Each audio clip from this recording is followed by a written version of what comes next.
We don't expect the United States of America to tell us what to do, says the Foreign Minister of South Africa, Ronald Lamola. Interesting, eh?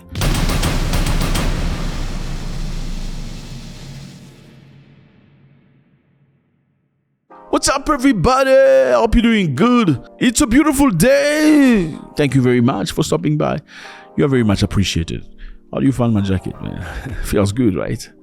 Anyway, how are you doing today?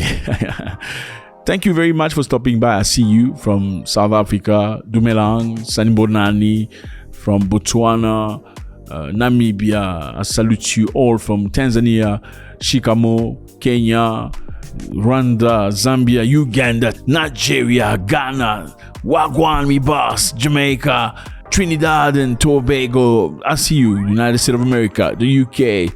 Thank you. Niger, Liberia, Ethiopia. There's so many of you guys from the islands. Thank you so much. Okay, so this is happening in South Africa. Let me show you the map. This is South Africa. Yeah, we need the geography lessons every single day. We cannot assume that everybody knows South Africa is at the bottom of Africa. So the South African foreign minister, very bold, told the United States of America, I don't expect you to tell me what to do. Since you shouldn't expect me to tell you what to do, well, I don't expect you to tell me what to do. That's very bold. First of all, congratulations. Let's clap hands. We gotta clap hands. I mean, come on. The man is bold. Not many people have the courage to speak like that to America. You speak like that to America, dude. You start shaking. Your time is numbered. But the man was very bold. But there's something about South Africans that I like. It's look at these people, very happy. At least he's gonna say something positive about South Africa. Come on, I don't have no beef with some of my brothers from South Africa. Tobela, Papa, Kenyaga Mosadi wa Mopeti. Yeah. Anyway, so it's something I like about South Africa is they're very strong. They don't fear when it comes to right, and you can understand that because the country has gone through so much pain, so much difficulties, apartheid. You grow bored, and the fought against the white man to reclaim the country, and that is something you got to praise South Africans for, especially the elder ones, the ones that really fought for those rights. And seeing this man speak like this, it's very, very inspiring.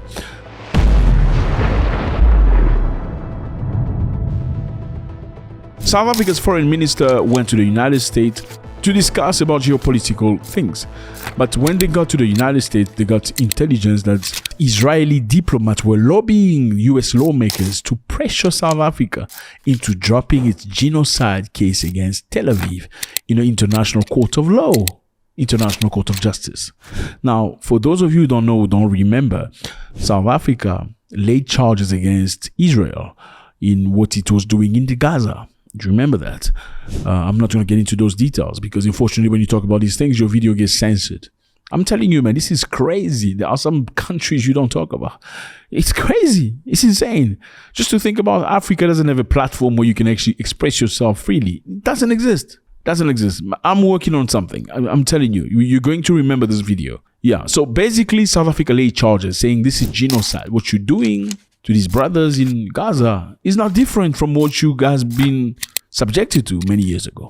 You being those people should not allow that to happen again because you know the pain of it. South Africa laid charges. I know many people expected Arab countries to come forward and say something. Those people are coward. I'm sorry. Coward because, Gaza is supposed to be Arabs, right? If they suffering, the first line of defense should be Arabs like themselves. But the Arabs are busy. The Saudians, all these people, they don't give a continental. They don't care. An African country went to the court, international court. This court was created to avoid genocide from happening again. That's what this court exists for. They laid charges. They had a brilliant team of lawyers. Brilliant. That team of lawyers, if you talk about Rainbow Nation, that team was a Rainbow Nation. Okay, that's the only Rainbow Nation we saw. Okay. All right. I'm not going to start now. That team was a proper Rainbow Nation. They came brilliantly, presented the case brilliantly, and it was shameful, for the other camp. Obviously, America Britain and Germany and some other European countries, they say, no, nothing bad happened. Because the judge at the ICJ issued an arrest statement against Israeli Prime Minister Benjamin Netanyahu. Guess what happened? What happened was America was against it. They repealed it. We know the United States is not a party to the ICC, nor is Israel. Recently, when word came out that this may be happening at some point, US senators and US congresspeople, mostly Republicans, wrote you a letter signed by Senator Tom Cotton, Mitch McConnell, Ted Cruz, Marco Rubio, and others. This is the quote: "Target Israel and we will target you. If you move forward with the measures indicated in the report, we will move to end all American support for the ICC, sanction your employees and associates, and bar you and your families from the United States. You have been warned." They say that the ambassador will never get a visa, neither his family, to the United States of America anymore. The Europeans rejected that. The conservative in America rejected that.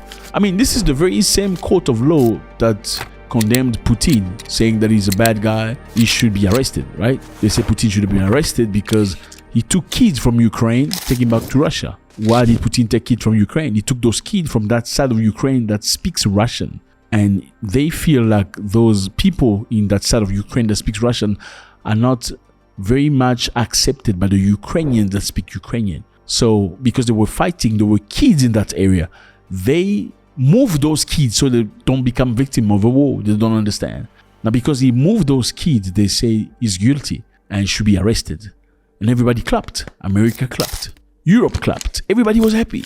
But the very same thing, very similar thing with Israeli president or prime minister, and America stand up. This is unacceptable. You have no jurisdiction over us. Now, that just put the credibility of the ICJ underwater. Like, it's meaningless.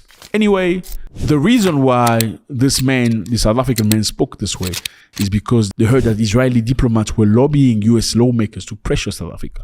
You know, South Africa has been pressured many times, even with AGOA, because South Africa chose not to condemn Russia. They pressured South Africa, saying they're going to kick them out of AGOA.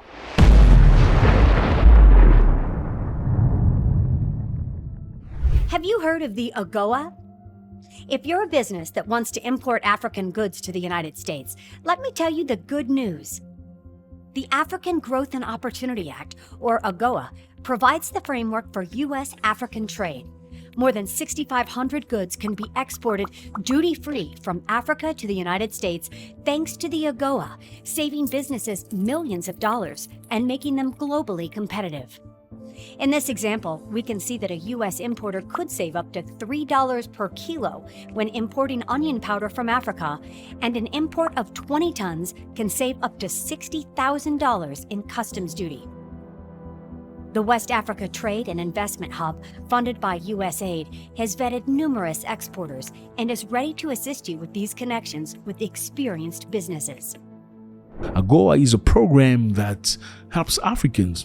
Unquote, you can export your goods, whatever production you have, to America with very little tax, expanding your markets, and many Africans have profit for that. But unfortunately, apparently America uses that as a tool, as a lever. It tells you what to do. If you don't do what they tell you what to do, then they kick you off AGOA, like Uganda and Rwanda. So basically, America has a program that brings clothes, which are second-hand clothes. Now, what are these second-hand clothes? People go and beg at people's house. Say, oh, some people are suffering in Africa. Don't you have clothes you can send to Africa? So, oh, yeah, Martin, bring the clothes.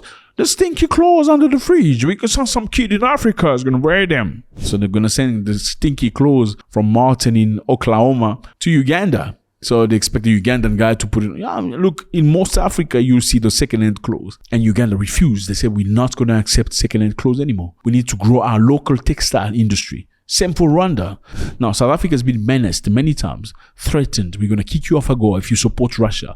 They've stayed faithful to Russia. Loyal, and that's a good thing, being able to stay faithful. I remember Nelson Mandela saying Africa or South Africa can never pretend to be free if Palestinians remain enclave. We identify with the PLO because just like ourselves, they are fighting for the right of self-determination. I went further, however, to say that the support for Yasser Arafat in his struggle does not mean that the ANC has ever doubted the right of Israel to exist as a state legally. We have stood quite openly and firmly for the right of that state to exist within secured borders. But of course, as I said to Mr. Sigmund in Geneva and others, that we carefully define what we mean by secure borders. We do not mean that Israel has the right to retain the territories they conquered from the Arab world, like the Gaza Strip, the Golan Heights, and the West Bank. We don't agree with that. Those territories should be returned to the Arab people. One of the mistakes which some political analysts make is to think that their enemies should be our enemies. Because South Africans have gone through apartheid themselves in a very difficult situation, that is why it's very easy for South Africans to relate to what's happening to people in Gaza. That was the main reason why South Africa went to the court and laid charges against Israel. Nobody expected it to be that successful, but it was at the shock of everybody, extremely successful. This is not the first time in a few couple of months that an African country asks America to stop meddling into other people's business. You know, President Samia of Tanzania warned other countries recently to desist from interfering in Tanzania domestic affairs and violating the 1961 Vienna Convention on Diplomatic Relations by trying to dictate how Tanzania should handle investigations and issues and problems of abduction and whatever. Well, I don't know exactly the details, but what I know is some people being abducted in Tanzania for some reason. We don't know why. You know, sometimes you abduct people because they do wrong. And some ambassador from America in Tanzania was very loud, very vocal, giving people lessons on how they should run their country. I mean, that's not America, that's Tanzania. You need to let Tanzania do their own things. So the president said, you need to stop because you're violating our right. This is our country. We need to handle our country the way we want, not how you want. It's not yours. This is not your bedroom, okay? Even though she did not mention any mission, she was very particular. Stop talking about our country. This is not your stuff. Now, guess what the American ambassador did? Exactly what most American ambassadors would do when they're dealing with a country they think is not powerful. So, the American ambassador, Michael Battle, that's his name, Michael Battle, said on Thursday that his country has no intention of retreating from its push from strict adherence to democratic rights as a key aspect of a partnership with Dodoma. Now, the Tanzanian president reminded America, said, listen, you know, a few days ago, do you remember that Donald Trump almost got shot? You are not the father of democracy. In your country, your president almost got killed twice. And you want to come and teach us what democracy is? Come on. Let me know how you feel about this, fellas. It was a great pleasure. I salute everybody. Bye-bye.